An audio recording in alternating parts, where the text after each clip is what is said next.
Wait, I'm looking for it. What did I? Oh, fine. I found it. Okay.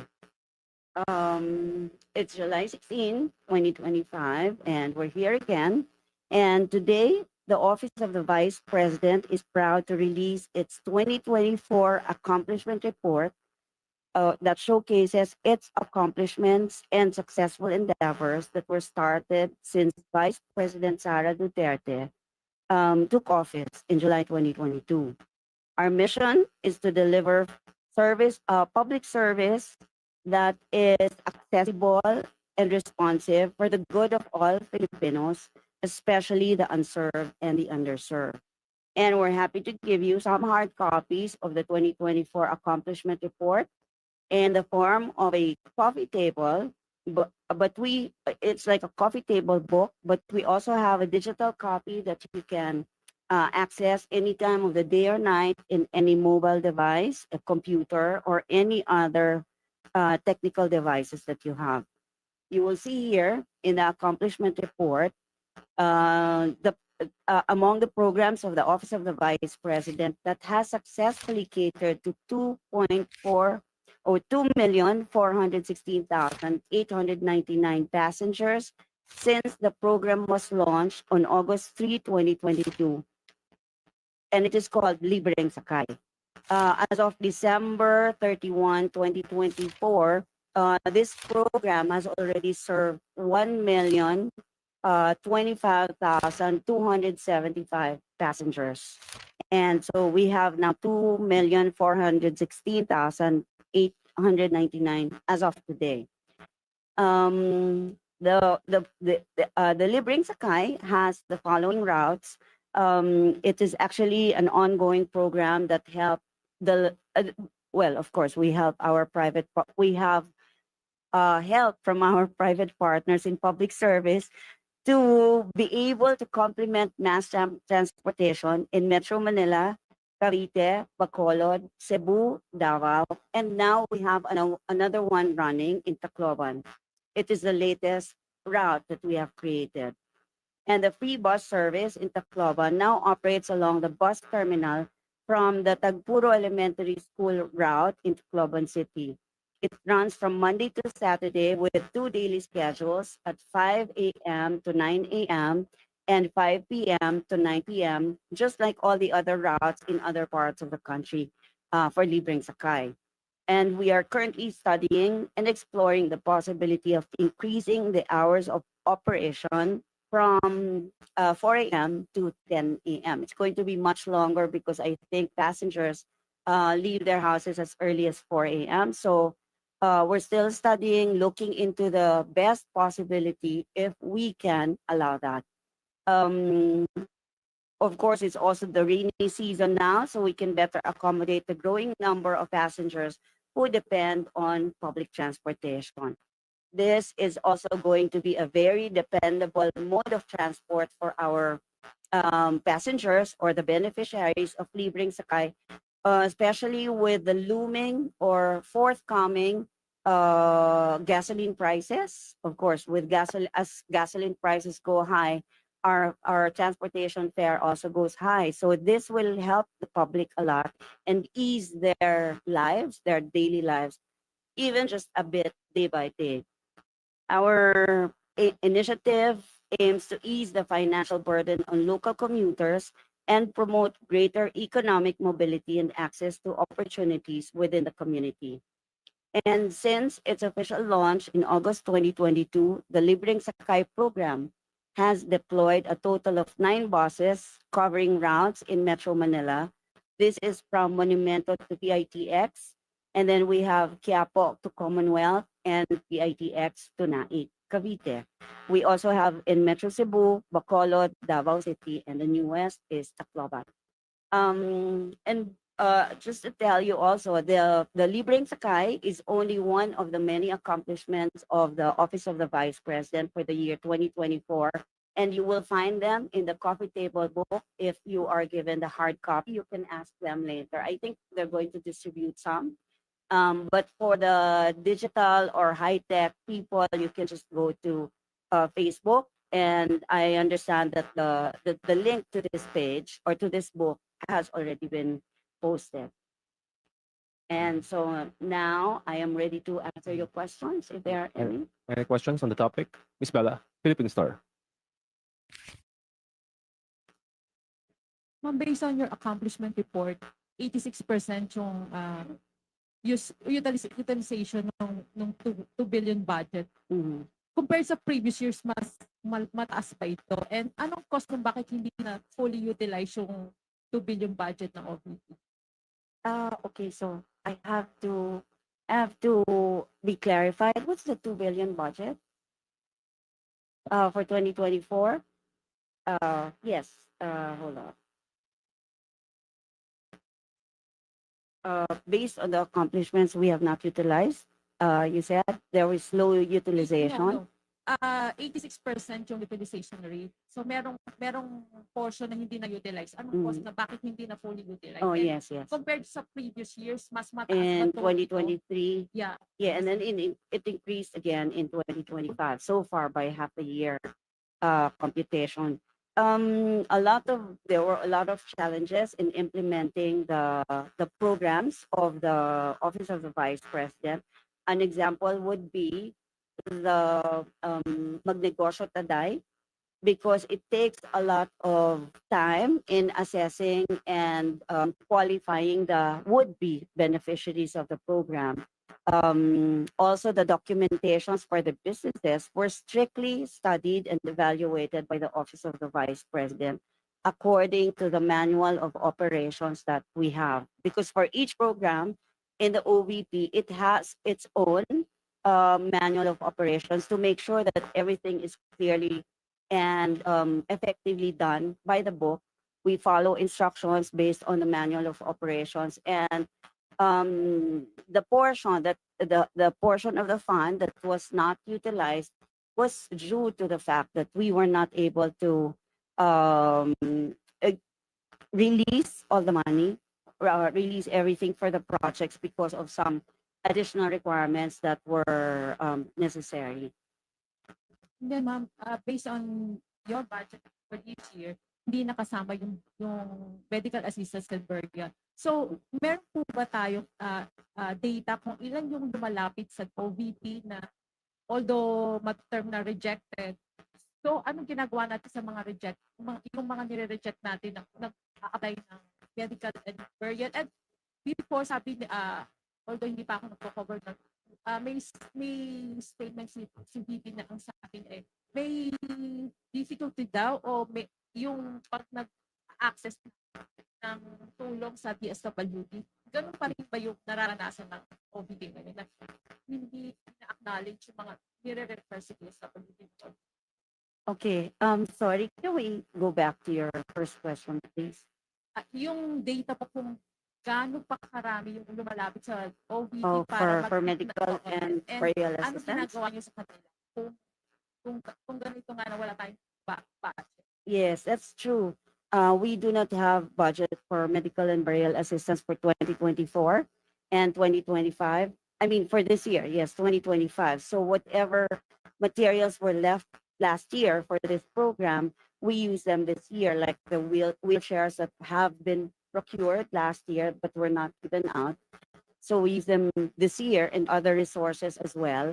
And since there is no budget, we only make use of what was left, what resources were left last year. So we can still continue to provide this even without funding. We also continue to give Janasa kits if we have them, and other materials that we have used before in the past, but we still have some pieces left or some stocks left that we give out this year. Yung pag-i-endorse sa DSWD, may difficulty pa rin ba? As much as possible, we try to solve the issues ourselves in the Office of the Vice President. Yes, because we find it difficult, although things get better anyway. We would still need their support later on, but if it gets very difficult for us to get the assistance or support from the Department of Social Welfare, we make use of what we have in the Office of the Vice President. Instance ba ma'am na nire-reject or nagiging ano nga, yung issue ng pagiging OVP nagiging ano para i-reject ng DSWD. Kasi ganun na sinasabi before ng OVP na Mm. oo. Yeah. I have to say, I have to admit, yes, there are some line agencies who, probably upon instructions from their superiors, I don't know, I'm just speculating, but yes, we experience that challenge every now and then. Next question on the topic. Kat Domingo, ABS-CBN. Hi, good Mike, please. afternoon. Oh, good morning. In last week's press conference, you mentioned that the COA directed the OVP to correct some observations, submit corrections, or whatever remedial actions within 60 days. May we know in particular what these items were flagged by the COA? These were observations, core observations um, on some items in our financial statements, like the I can give you a list. Wait, hold on. There is, okay, here. Some observations and recommendations that were made by the Commission on Audit is, one of which is the amount that was included in the financial statement of a donated equipment, was not the amount that was included there was not the amount that was already the appreciated cost. There is, of course, a deduction of appreciation in the cost of equipment, but in the contract, in the deed of donation, the amount that was included is the amount of purchase of that equipment. And of course, it was already used when it was donated to the Office of the Vice President. So we just missed saying or stating the value of the equipment at the time that we accepted it. So if for one particular equipment, the purchase value was at 3.824 million, but the depreciated cost was no longer included. And that is what that's one item that we are also submitting for action. And when action is done, we're going to submit the report to the Commission on Audit. We were given 60 days, I understand, to do this. Now, do you have a rough figure as to how many items were flagged by the COA in the 2024 budget? There are only a few. Okay.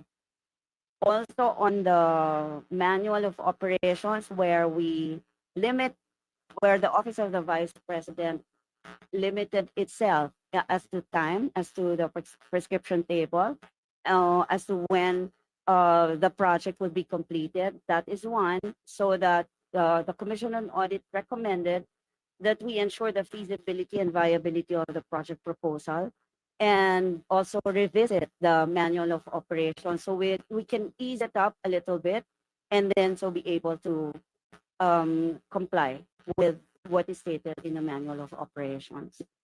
Last question from my end. What were the COA recommendations as to how the OVP can actually improve its absorptive capacity from 86% to a higher number? I have not come across, maybe you can tell me where to find it? I have not come across that recommendation from the Commission on Audit on our absorptive capacity. And as a matter of fact, if we talk about hold on, if we talk about utilization, maybe we can get the details. Nicole, can you ask RLS please for utilization 2024 and 2025? Thank Next- you. We'll get back to you, Kat. Next question. Marisol Abdurrahman, GMA News. Yes. Mike, please. Mike, please. Mike, please. Mike. Mike. Since Sara assume po, kahit na nag-increase naman po ang Mm. utilization since then ma'am, for the past. Yes, that's right. Sorry ma'am, just in case you have the figure, ma'am, may we know po if started with a percent po. Wait. I will find it. Utilization I have the utilization for 2024 and 2025. Okay. For 2024, we have utilization rate of 85.55%. And then for 2025, as of this is I think as of June 2025, our utilization rate is at 34%. So we're going to increase this some more. Like I said, a lot of challenges internally in the office of the vice president, and we understand that we need to speed up utilizing the funds, but we also do not want to carelessly utilize the funds. So we are being very careful so as not to open any issue that may be thrown against us. Okay, next question. Okay, Next question, Fred. I'm sorry. Yeah, kasi I was asking earlier about the recommendations of forward is to improve the Mm. utilization. Effort po ng OVP, ma'am. Ano po yung ginagawa natin para at least increase the Yes, we're just being careful, but we intend to use up the entire budget that is allotted to us for 2025. We're already on the 34% utilization rate, but we still have time, and we're going to speed up our the action on all our programs.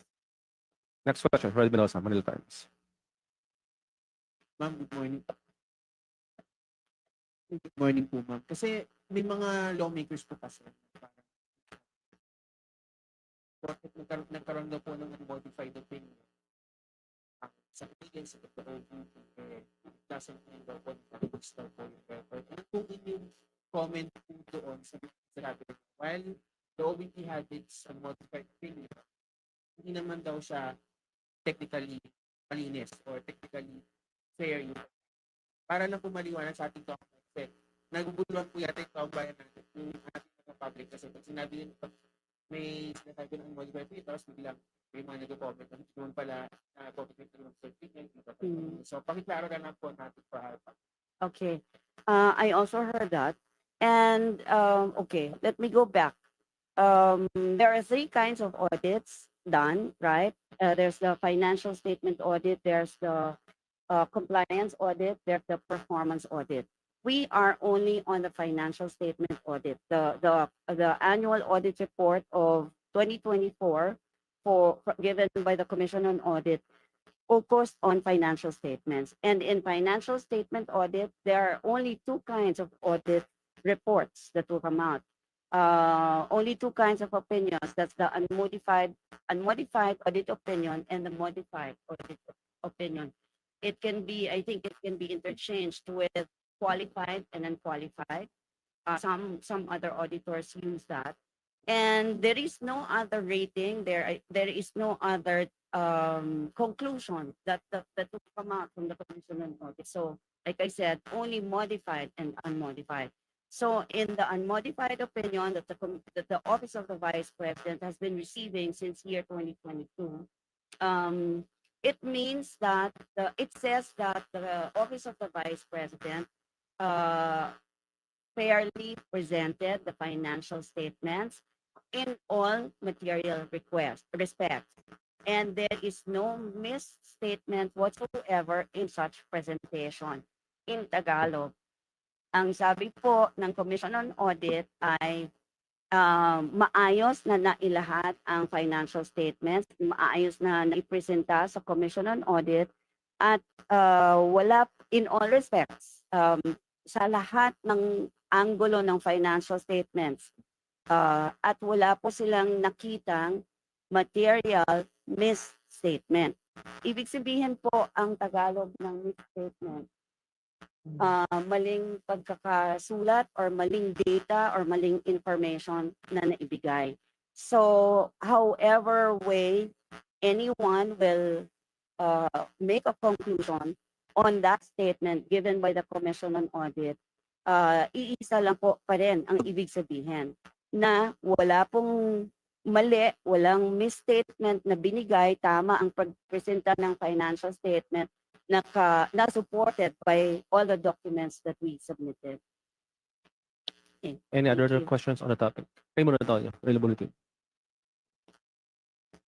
Good morning, Spokes. May we ask about the LGUs, how receptive they are to the OVP programs. For example, ma'am, yung implementation of the free ride program in Tacloban. Mhm. We all know that Tacloban is the political bailiwick of hospital drugs. Mhm. Yes, yes. Thank you for that question. Oh well, of course, there will be times that some people will oppose what we say or what we do. We cannot please everybody, but in Tacloban in particular, the office of the vice president really needs to provide the help because we have been consistently asked, and the service that we provide is really needed by the public. Kung kung kaya pong ibigay ng local government unit, okay din, gagawin din nila. But the thing is, naghihingi ang mga tao sa Office of the Vice President. And we see the need as well. Ang sinaserbisyo po natin na tao doon sa Tacloban are those that were displaced or relocated during the time of Yolanda. From the Yolanda episode, ito yung mga tao na nilipat kung saan-saan and then far from the city or far from the downtown. Kaya yun yung sinisilbihan. So from the resettlement site or the relocation site to the downtown and back. Kailangan po ito, kailangan gawin ng Office of the Vice President to be able to service the people in Tacloban. Next topic. Ms. Larino Monte, NHT.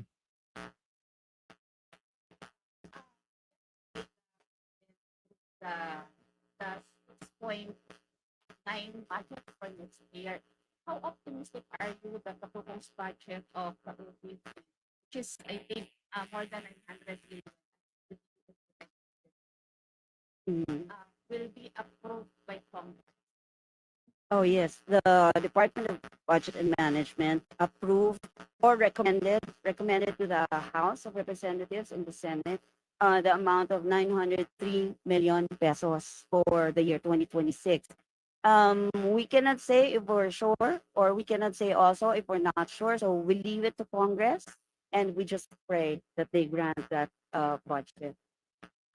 Then personally attend the budget will just increase attend the budget. You mean the Vice President? Yeah, that Okay, the Vice President?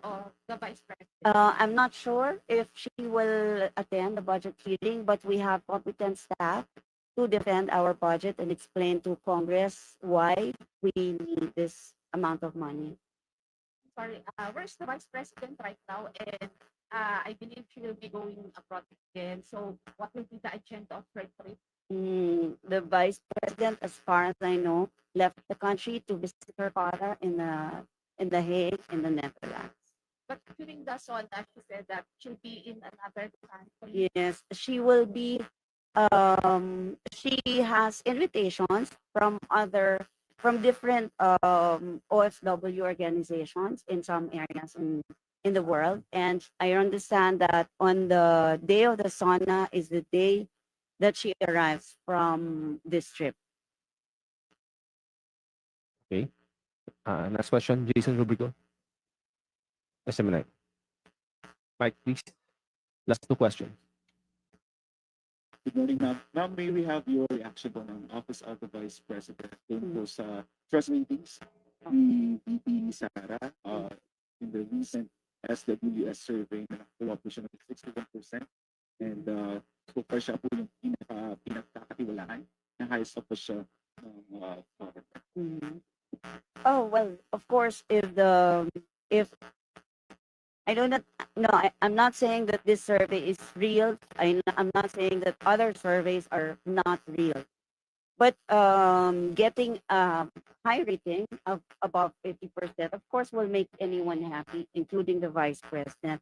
So getting a 61% authentic survey will make anyone happy. So the vice president welcomes this survey, and she intends to even continue working hard, or maybe work harder than she is working now, so that we can still increase that confidence rating for her. Follow-up question, Zach. Philippine Daily Inquirer.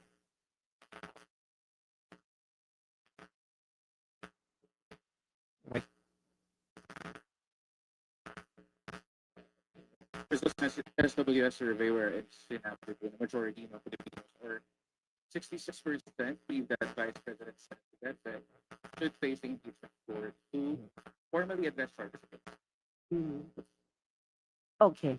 Um, of course, the vice president will the vice president is ready. She's been saying that, and she's eager to be able to present her case or her evidence in the impeachment court, so that once and for all doubts cast on her will go away, and that's what she wants. But there are legal strategies, there are legal remedies that any lawyer can take.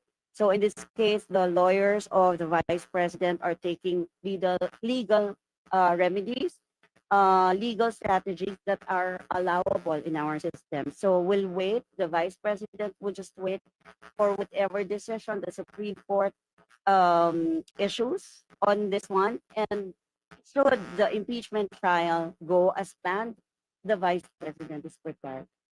Okay. Last question. Para sa labdar one. Question natin. Pero Mm. kung tutusin naman daw, bakit hahanapan trabaho ang PA? Ano ba ang mandato ng Vice President nang naayon sa batas?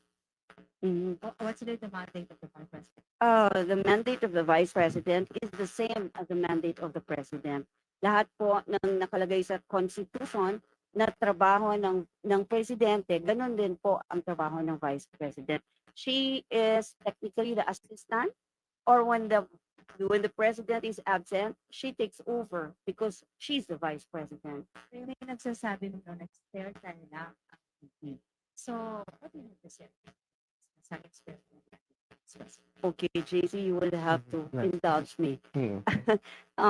Yeah, I also need to answer this because it's very important. All of us here, I'm sure all of us, even outside this room, would think that the vice president, not necessarily VP Sara, all the vice presidents, past, present, and future, are looked at as spare tire. But if you really think about it, the vice president should be as prepared as the president. Should anything happen to him, who assumes the responsibility? It's the vice president. And keeping her out of the loop, whoever the vice not being able to provide funds for her projects and programs, not being able to support the vice president, it's a great disservice to the country.